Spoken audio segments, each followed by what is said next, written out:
현장 검증, 이종관 미스터리 스릴러. 깨어 있어요? 여자의 목소리였다. 오랜만에 깊은 잠을 잔 탓에 남자는 여자의 목소리가 들리는 지금이 꿈인지 현실인지 구분할 수 없었다. 제 목소리 알죠? 여자의 목소리가 또렷하게 들렸다. 목소리는 가늘게 떨리고 있었다. 지금은 현실이었다. 순간 남자는 얼어붙는 것처럼 꼼짝도 할 수 없었다. 문이 열리는 소리도 발소리도 없이 허공에서 불쑥 던져진 목소리는 귀신의 그것보다 더 위험했다. 그는 자신의 어둠 속에 누가 서 있을지 몰라 소름이 끼쳤다. 기억 안 나세요? 여자의 목소리는 숫자로 정리된 누구의 목소리와도 일치하지 않았다. 그런데 그녀는 남자를 알고 있는 게 분명했다. 남자는 몸소리를 쳤다. 저예요, 정말 기억 못하시겠어요? 여자의 목소리가 2걸음 정도 떨어진 곳에서 들렸다. 온기라고는 느껴지지 않는 목소리였다. 남자는 어떻게 반응해야 할지 몰랐다. 대답을 할 수도 움직일 수도 없었다. 확인을 해야 할 것 같아서요. 여자의 목소리가 그의 머리맡에서 가깝게 들렸다. 이제 손을 뻗기만 하면 속수무책으로 당할 수밖에 없는 거리. 남자는 여자가 확인해야 하는 결과가 어느 쪽일까 생각했다. 기억을 잃은 쪽? 아니면 기억을 잃지 않은 쪽? 남자는 침대 시트 속에서 손을 움직여 왼쪽 손등에 고정된 링거 바늘을 빼서 움켜쥐었다. 손등을 타고 피가 흐르는 게 느껴졌다. 미안합니다. 남자는 어느 쪽으로든 읽힐 수 있는 대답을 했다. 그리고 숨을 멈췄다. 여자의 미세한 움직임도 놓치지 않아야 했다. 운 좋게 주사바늘을 여자의 눈이나 목에 꽂을 수 있다면 도망칠 시간을 벌 수도 있을 것이다. 남자는 머릿속에 병실의 구조를 떠올리고 문의 위치를 가늠했다. 걱정 말아요. 기억을 못해도 사람은 바뀌지 않아요. 경감님이나 저나. 여자가 대답했다. 병실 문이 열리는 소리가 들렸다. 여자는 움직이지 않았다. 어때? 역시 기억 못하지? 오과장의 목소리였다. 그의 빠른 발소리 뒤로 문이 닫히는 소리가 들렸다. 남자는 그제야 참았던 숨을 아무도 모르게 길게 내뱉었다. 2 사람 얘기는 좀 나눴나? 절 기억하지 못하세요. 괜찮아. 기억해야 할 얼굴은 따로 있으니까. 오과장은 대수롭지 않다는 듯 밝은 목소리로 대답했다. 인사는 나눈 걸로 치고 이경감, 한지수 형사야. 자네가 잘 아는 사람이지. 남자는 오과장이 평소와는 다르게 조금 들뜬 것 같다는 생각을 했다. 경감님, 저 한지수예요. 이경감이 사고를 당할 때 한 형사가 가장 가까이 있었어. 카피캣을 함께 쫓던 동료였으니까.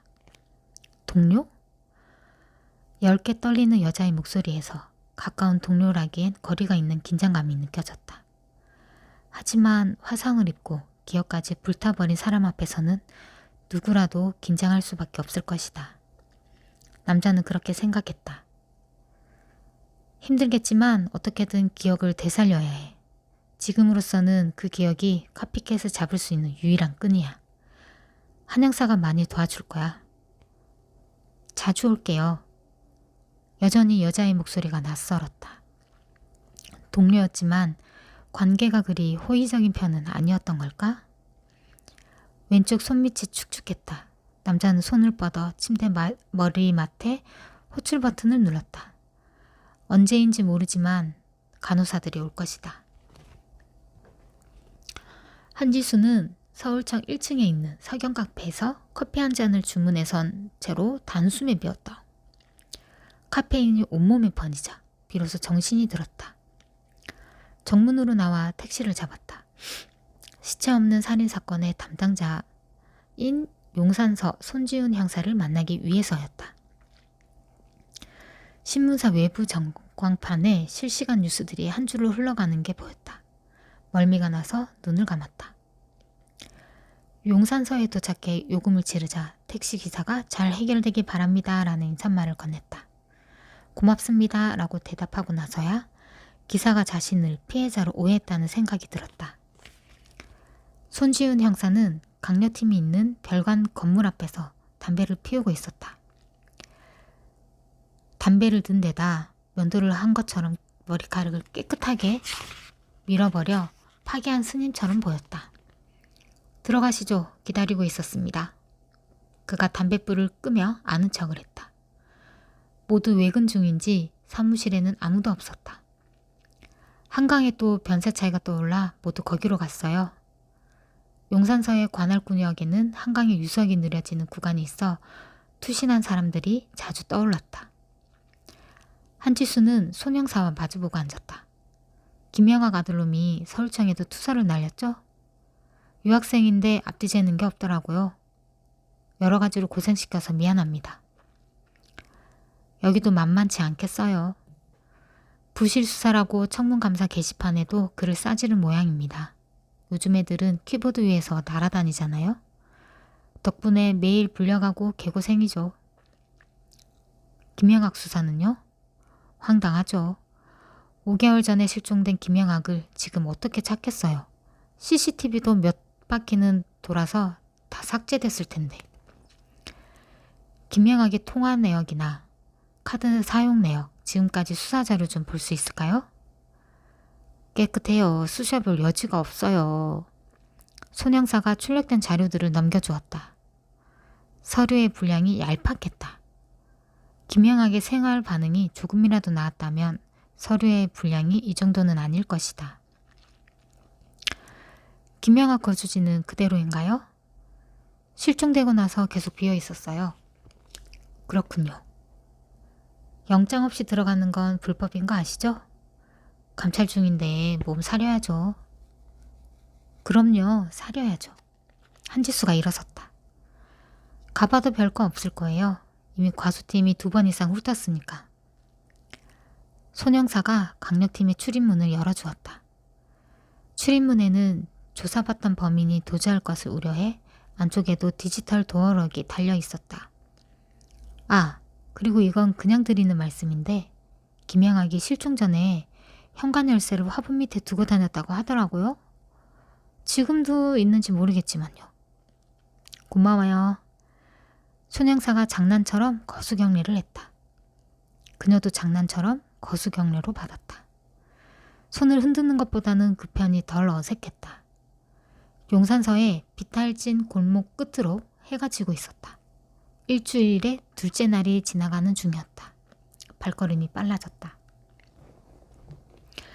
살을 찢는 고통은 시간이 지날수록 점점 희미해져 갔다. 하지만 기억은 돌아오지 않았다. 수인은 자신이 입원한 지 얼마나 지났을까 궁금했다.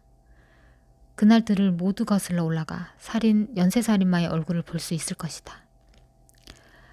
하루를 마무리 역순으로 되돌려 보아도 어느 시점이 되면 기억은 더 이상 나아가지 못하고 멈췄다. 시간이 지날수록 그만큼 복구해야 할 기억도 많아진다는 사실에 초조해졌다. 떠올리려고 하면 할수록 그의 기억은 엉켜서 뒤죽박죽 섞였다. 오늘이 어제 같고 어제가 오늘 같았다. 수인은 한지수 형사를 기다렸다. 자신의 기억을 정리해줄 사람은 그녀밖에 없다는 생각이 들었다. 그러자 왠지 편안함을 느꼈다. 병실문이 열리는 소리가 들렸다. 그리고 문이 닫혔다. 수인은 다음 소리를 기다렸다. 본능적으로 그의 온몸이 팽팽하게 긴장했다. 짧게 심호흡을 하는 소리가 들렸다. 한 형사였다. 한 형사님? 어떻게 하셨어요? 대답이 바로 나왔다. 수인도 긴장을 풀었다. 심호흡. 아, 버릇 같은 거예요? 수인의 말에 한 형사가 당황해하는 것 같았다. 수인은 어렵게 준비했던 말을 꺼냈다. 저 한 형사님이 미안해 할 필요는 없어요. 한지수는 숨쉬는 소리조차 내지 않았다. 위로의 말도 미안하다는 말도 하지 않았다. 그래서 편했다. 그녀가 구름 위를 걷듯 발소리를 내지 않고 다가왔다. 침대 옆 의자의 쿠션에서 미세하게 바람이 빠지는 소리가 들렸다. 수인은 불확실한 미래의 언젠가 그녀에게 구두를 한 켤레 선물하고 싶다는 생각을 했다. 형사에게 구두는 어울리지 않겠지만 수인은 그녀의 발소리를 또렷하게 듣고 싶었다. 그녀가 다가오는 걸 아무 긴장 없이 기다리고 싶었다. 의자를 당기는 소리가 들리고 나서 톡 하고 손톱이 뭔가를 두드리는 소리가 들렸다. 5개월 전 실종된 사람을 찾고 있어요. 제가 알고 있는 사건이군요. 제 생각으로는 그래요. 한지수는 어떤 설명도 없이 수인의 대답을 기다렸다. 어색한 침묵이 이어졌다.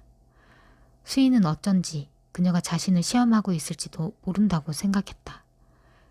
그가 기억하는 게 있는지 아니면 수사에 도움을 줄 수 있는지. 어느 쪽이든 정답을 찾아야 했다. 수인은 한 번 배우면 타는 법을 잊어버리지 않는 자전거처럼 자신의 뇌도 넘어지지 않고 수사를 잘 해낼 수 있으리라 믿기로 했다. 머릿속에 직관처럼 하나의 단어가 떠올랐다. 살해됐군요. 기억나세요? 기억과 나세요 사이에 1, 2초의 정적이 흘렀다. 카피켓에 지시고요. 한지수가 긴장하는 것을 느낄 수 있었다. 숨소리가 멎었다. 수인은 자신이 정답을 맞췄다는 걸 그녀의 반응만으로도 알 수 있었다. 과거에 저도 이렇게 말했을까요? 아마도요. 다행이군요. 과거의 자신과 같은 생각을 하고 같은 판단을 내리고 같은 행동을 한다면 기억을 찾지 못하더라도 자신이 완벽하게 지워진 것은 아니라고 생각했다. 그러자 조금은 안심이 됐다. 수인은 조심스럽게 단어들을 골랐다. 먼저 시체를 찾아야겠군요. 범인이 아니고요? 한지수가 되물었다. 알면서 의문스레 묻는 어색한 말투였다. 수인은 그녀가 자신을 또 시험하고 있다는 생각이 들었다. 시체가 있어야 살인도 있으니까. 수인이 대답했다. 다시 대화가 끊어졌다. 수인은 그녀가 먼저 침묵을 깨주길 기다렸다. 한지수는 서두르는 기색을 보이지 않으려 애쓰고 있었다. 그녀는 이경감의 병실에 오기 전 주치의 한정국 박사를 먼저 찾았다. 이경감의 상태를 알고 싶었다. 그가 어느 지경인지 먼저 알아야 어떤 정보들을 공유할지 결정할 수 있었다. 그래야 연쇄살인마 카피캣에게 한 걸음이라도 더 다가갈 수 있다고 생각했다. 한 박사는 컴퓨터 화면을 그녀에게 돌려 그녀의 이경감의 차트를 보여주었다. 엑스레이 사진과 알 수 없는 수치와 용어들이 가득했다. 한 박사는 차트를 가리키며 설명했다. 뼈에도 이상 없고 화상은 많이 회복된 상태예요. 시력은 일부 시신경도 살아있고 동공 반응도 있어 수치로 말하기는 어렵지만 회복될 가능성이 있습니다. 여기까지 말하고는 두 손을 책상 위로 올려 깍지를 꼈다. 다음에 말할 내용에 대해 스트레스를 받는지 한쪽 눈을 먼저 찡그렸다. 다만 기억 쪽은 저로서도 예측할 수 없네요. 아마도 당분간은 이 상태가 유지될 것 같아요. 기억이 돌아오지 않아도 인지 능력이나 사고력은요? 그건 정상일 수 있나요? 물론이죠. 기억을 잃었다고 뇌가 기능을 잃는 건 아니니까요. 기억을 잃는 건 기능적인 문제보다는 심리적인 문제일 가능성이 더 큽니다. 한지수는 심리적인 말에 안도했다. 다른 능력은 이상 없다는 소리로 들린 것이다. 기억이 부분적으로라도 돌아올 수 있나요? 그럼요. 단 기억의 어느 부분부터 돌아올지는 아무도 모릅니다. 본인조차도. 한지수는 고민했다. 그럼 그의 기억을 어디부터 돌려놓아야 하는 걸까? 그가 경험한 사건들이나 죽을 뻔했던 위험한 순간들? 연쇄살인마를 맞닥뜨리던 그 순간? 아니, 그보다 이경감은 어디서부터 기억을 되찾고 싶을지 궁금했다. 초조함이 밀려왔다. 그녀에게 주어진 시간은 많지 않았다. 한 박사가 다시 말을 이었다. 환자의 상태를 보면 본인의 기억을 자신의 기억이라고 인지하는 것도 쉽지 않아요. 한 박사가 침을 삼키는지 묵을 데가 움직였다. 좀 쉽게 말씀해 주세요. 처음 간 장소인데 한 번쯤 와본 것 같다고 느껴본 적 있죠? 기시감 말인가요? 정상인이라면 기시감을 느껴도 자기 기억과 비교해 아닌 걸 알아요. 환자의 경우엔 그게 불가능합니다. 환자는 기시감인지 자신의 기억인지 구분할 수 없거든요. 그렇군요. 이 부분을 확장해 보면 어디까지가 자신이 만들어낸 상상이고 어디까지가 기억인지조차 구분할 수 없습니다. 박사의 말대로라면 카피캣을 검거하더라도 법정에 세울 수 없었다. 부분적으로 기억을 되찾은 것에 불과하지만 이경감의 증언은 카피캣의 유죄를 입증하는 가치 있는 증거가 되지 못할 것이다. 어렵게 카피캣을 법정에 세운다 해도 마찬가지다. 그의 변호사는 집요에게 유일한 증인인 이경감의 기억 속 현실과 상상의 경계를 파고들어 증거를 무력화시킬 게 뻔했다. 결국 카피캣은 무죄로 석방될 가능성이 컸다. 방법은 하나밖에 없었다. 그의 기억을 온전히 되찾는 것. 그것만이 카피캣을 법정에 세워 죄값을 치르게 할 수 있는 유일한 방법이었다. 그럼 이렇게 막연하게 기다리는 방법밖에는 없습니까? 그게 최선이죠. 시간이 없어요. 한 박사의 표정이 굳어졌다. 의사에게 사람들은 늘 시간을 따져 묻는다. 경각을 다투는 일이 비일비재한 곳이니까. 그러나 지금은 정반대 경우였다. 의사로서의 소견을 물어본다면 너무 서두르는 것 같군요. 그가 의식을 되찾은 지 불과 2주가 지나지 않았습니다. 이대로 기다릴 수만 없어요. 그는 환자입니다. 어떻게 해서든 기억을 되찾아야 해요. 한지수는 자리에서 일어섰다. 더 들어봐야 소용없어 보였다. 인사할 겨를도 없이 나가려는데 한 박사가 볼펜 끝으로 책상을 두드리며 그녀를 불러세웠다. 과거 사건들이 유용할 수 있습니다. 사건을 분석하는 과정에서 받는 스트레스는 환자의 뇌를 자극할 겁니다. 긍정적인 경우라면 기억이 돌아오는 자극이 될 수 있어요. 부정적인 경우라면요? 스트레스로부터 도망가기 위한 방어기제로 영원히 기억을 지울 수도 있고요. 시체를 숨긴 목적이 뭘까요? 결국 먼저 침묵을 깬 쪽은 수인이었다. 합리적인 선택을 한 거예요. 수인은 한지수가 혼잣말처럼 중얼거린 말을 간신히 알아들었다. 합리적인 선택이라고요? 수인이 바로 되물었다. 시체를 숨기는 건 범행이 발견되는 걸 지연시키는 게 목적이다. 알리바이를 만들고 도주할 시간을 벌기 위해서. 하지만 범인이 연쇄살인마 카피캣이라면 다르다. 놈은 범행을 숨기는 것이 목적이 아니다. 드러내는 게 목적이다. 그런 연쇄살인마가 시체를 숨기는 건 합리적인 선택이 아니었다. 그래서 그녀의 말은 논리적이지 않았다. 그녀가 짧게 한숨 쉬는 소리가 들렸다. 한지수는 말을 한마디에도 끊임없이 갈등하며 선택하는 사람처럼 자주 한숨을 쉬었다. 카피캣은 증거가 없어 석방된 용의자를 대상으로 살인을 저지른다는 거 아시죠? 과장님께 들었습니다. 이번에 카피캣의 타겟은 아내를 살해하고 실종으로 위장한 자예요. 이름은 김영학. 아내의 시체는 아직 못 찾았고요. 그래서 석방된 상태였는데 석방 직후 실종된 것으로 추정됩니다. 벌써 5개월 전이고요. 물론 그 일로 자신이 감찰을 받고 있다는 건 얘기할 필요가 없었다. 시체 없는 살인사건이라. 맞아요. 둘 다 시체가 없으니까.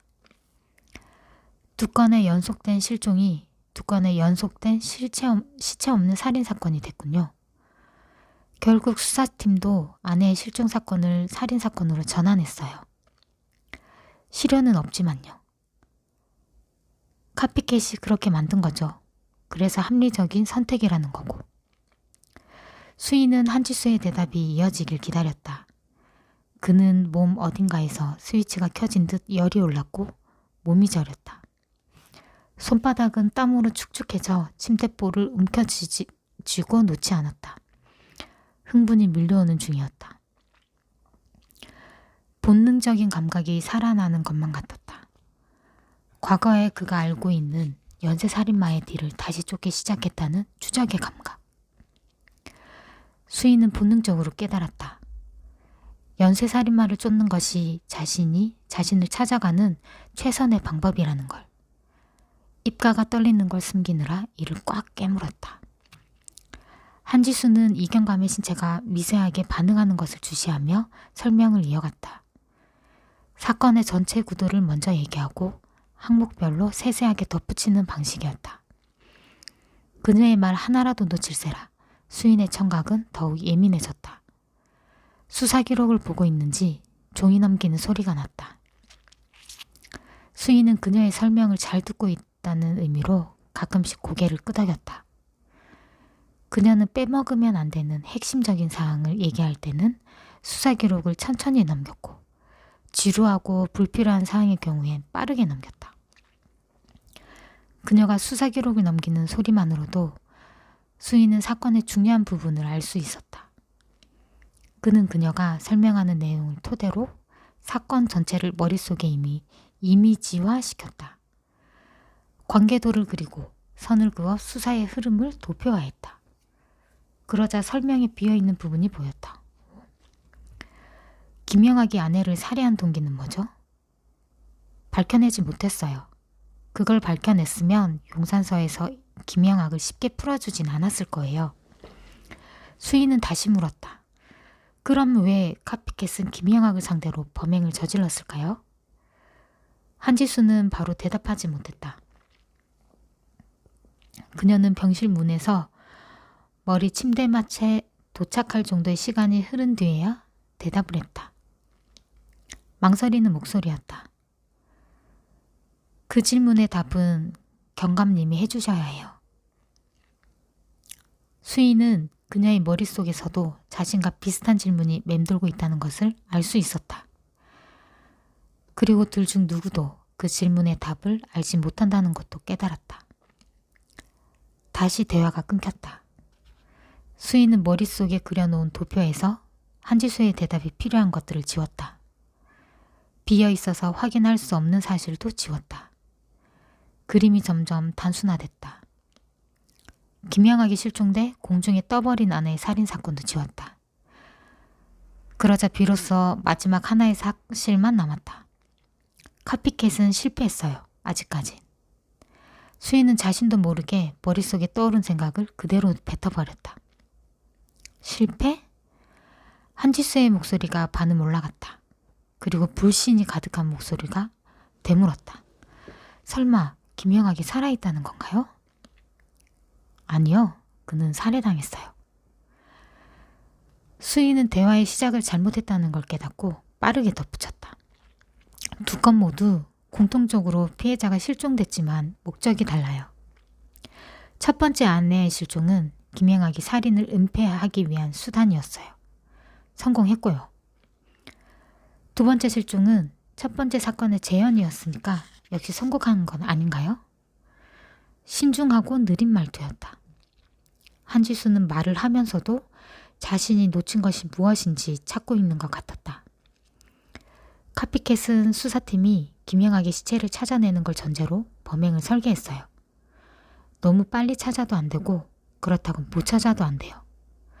너무 빨리 찾으면 실종으로 위장한 아내의 살인사건을 부각시킬 수 없어요. 카피한 의미가 없어지죠. 아예 시체를 못 찾으면 또 다른 실종 사건이 돼버리고요. 결국 수사팀이 김영학의 시체를 찾아야 범행이 완성되죠. 김지수가 벌떡 일어섰다. 의자가 뒤로 밀리면서 날카로운 소리를 냈다. 그래서 아직 실패라는 게... 그래요. 카피캣은 어떤 방식으로든 남겨두었을 거예요. 김영학의 시체를 찾을 수 있는 단서를요. 한지수는 잠시 말이 없었다. 생각을 정리하고 있을 것이다. 곧 종이 파일을 닫는 소리가 들렸다. 처음부터 수사 자료들을 다시 훑어봐야겠어요. 긴 한숨 소리가 이어졌다. 수인도 확신이 드는 게 있었다. 카피캣은 교도소 같은 곳에서 범행 수법을 배워 능통한 자가 아니었다. 그는 거꾸로 경찰의 수사 방법을 환히 꿰고 있는 자일 가능성이 높았다. 카피캣은 수사 패턴을 경찰만큼이나 잘 알고 있어요.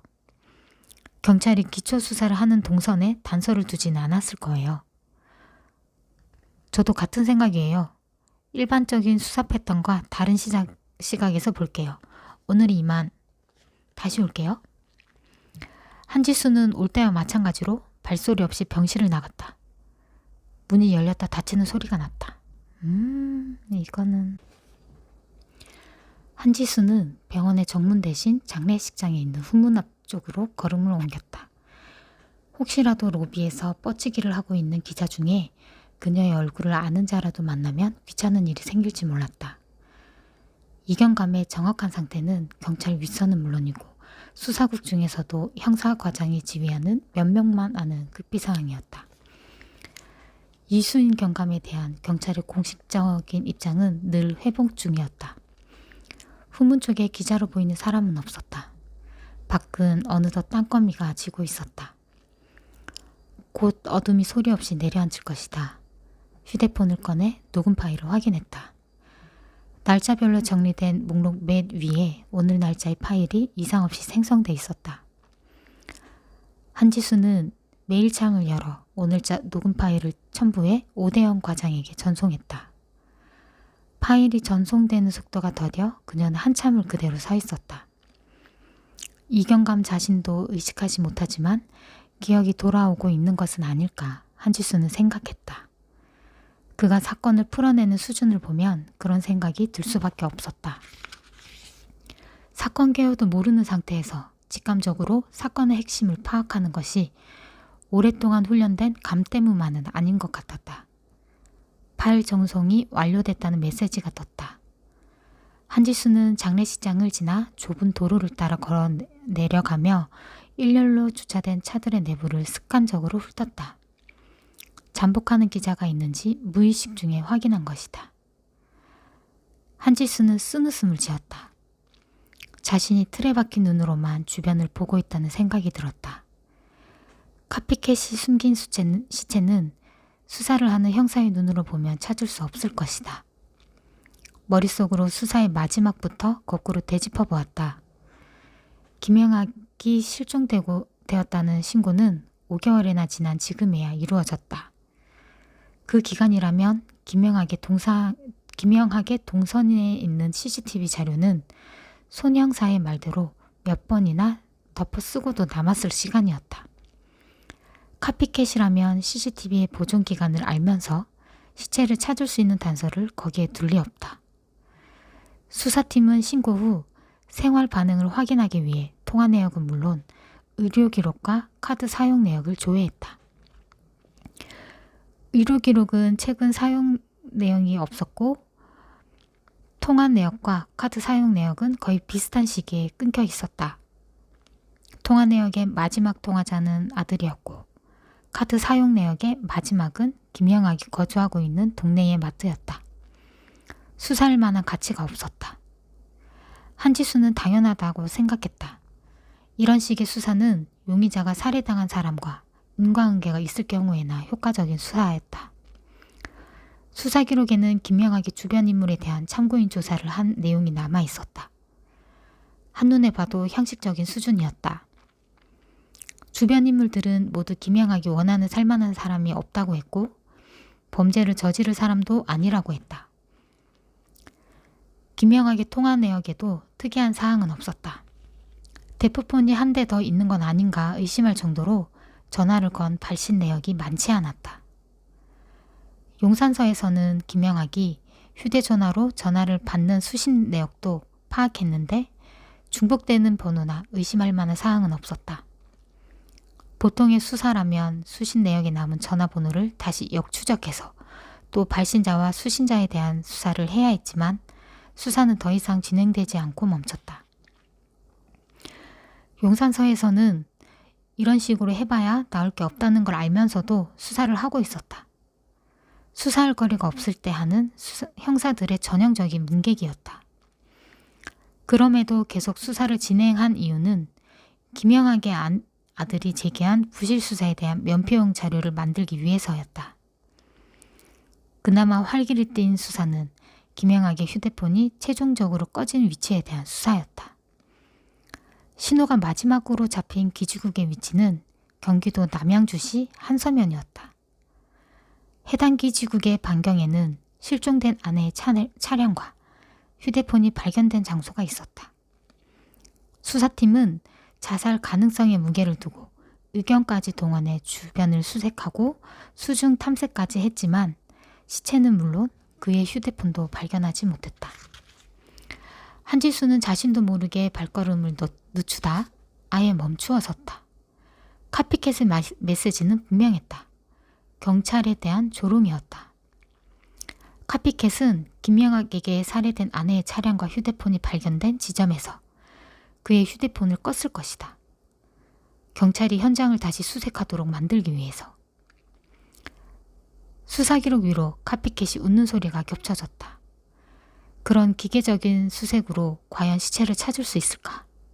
어디선가 그런 소리가 들렸다. 한지수는 과학수사팀이 김영학의 주거를 현장 감식한 사진 자료를 가방에서 꺼냈다.